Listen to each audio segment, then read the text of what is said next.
Bonjour Daniel. Bonjour Denis. Ça va bien toi? Ça va très bien. Oui. Aujourd'hui, on va parler de finition traditionnelle. Oui. C'est tout un univers, hein, la finition traditionnelle. Il y a beaucoup de produits, il y a beaucoup d'étapes à respecter.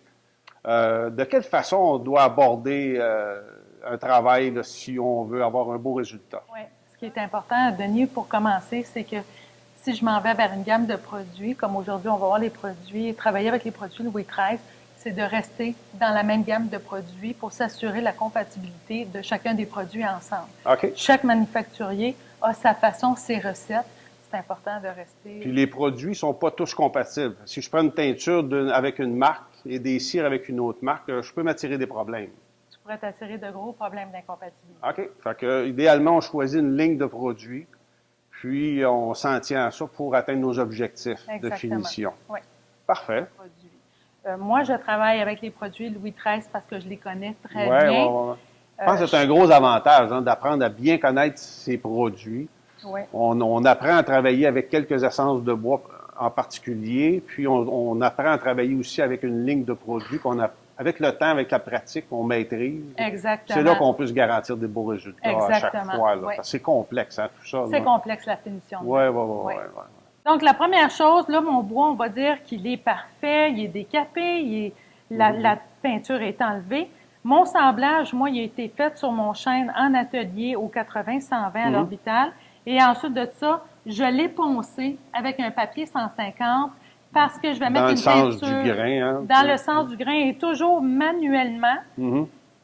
Parce que je vais faire une teinture à l'eau ou une teinture hydroalcoolique. Donc, je dois monter au 150. À partir de ça, je vais faire mon épongeage. J'ai ici de l'eau un petit peu plus chaude que tiède. J'ai toujours mes gants pour ne pas toucher à ma pièce de bois.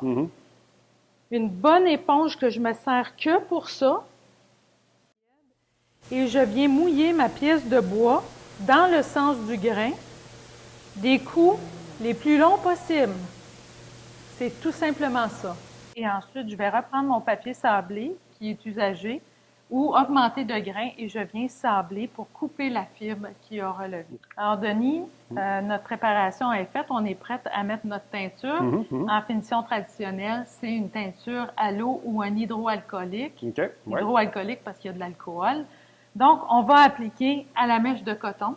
C'est la façon traditionnelle et c'est une bonne façon de faire, surtout qu'anciennement, on travaillait avec du chêne et du merisier.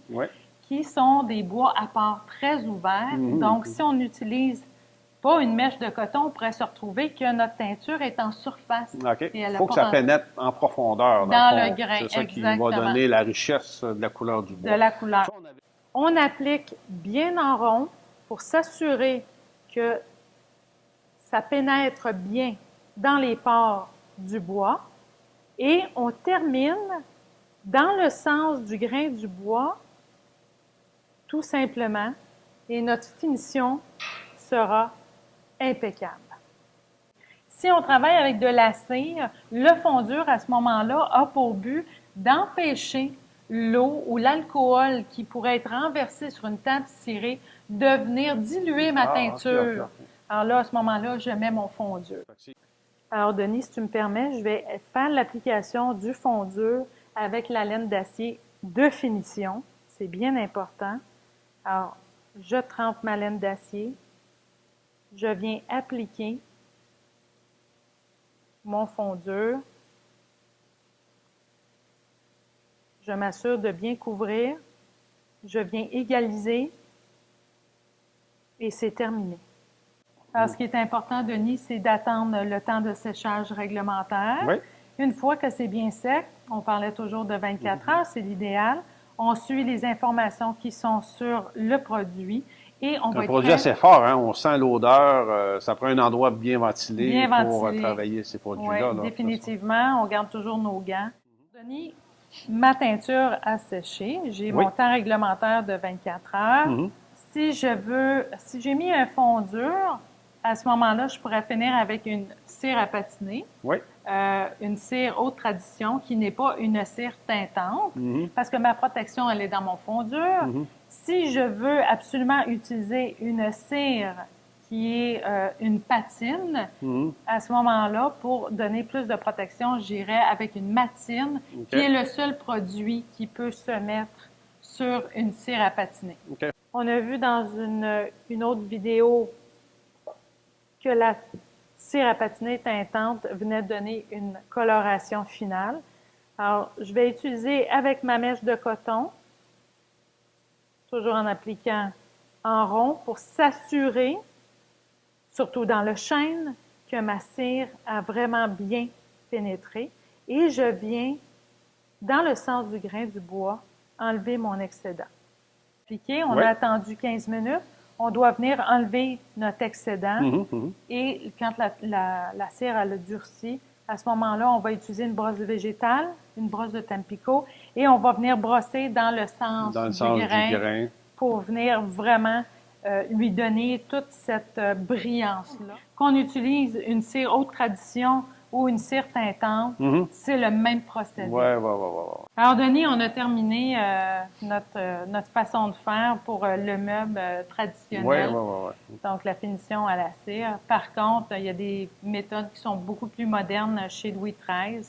Alors, on a un produit qui s'appelle le Color-et-Cire, qui est 100% cire d'abeille, mais sans solvant, qu'on applique au pinceau. Le fondure acrylique, donc, encore une fois, sans solvant, ce sont des résines. On applique ça. Fait moins d'odeur aussi, hein? Il n'y a aucune odeur. On a le nettoyant textile pour les vieux meubles. Alors, quelqu'un qui fait du rembourrage ou quelqu'un qui veut nettoyer sa voiture, c'est l'idéal. Et on a le fameux savon noir à l'huile de lin pour nettoyer des meubles ou des planchers à l'huile et sans rinçage. Donc, c'est intéressant de rester souvent dans une même gamme de produits. On apprend à les connaître, savoir comment les appliquer, puis avoir de très beaux finis traditionnels. Puis en plus, on s'assure de la compatibilité avec tous nos produits. Hein? Définitivement. C'est ça qui est intéressant quand on choisit une ligne de produits spécifique. Oui. Ce qui est intéressant en même temps avec Louis XIII, c'est c'est très vaste. C'est une ancienne compagnie. Ils ont beaucoup d'expérience dans les en produits. finition, oui. Puis personnellement, j'adore la finition qu'on obtient avec ces produits-là. La couleur est très riche, très profonde. Bien, merci, Denis. Merci, Daniel, pour toutes les informations. Ça a été plaisir. bien agréable. Puis on aura sûrement la chance de revoir autre chose dans une autre capsule. Oui.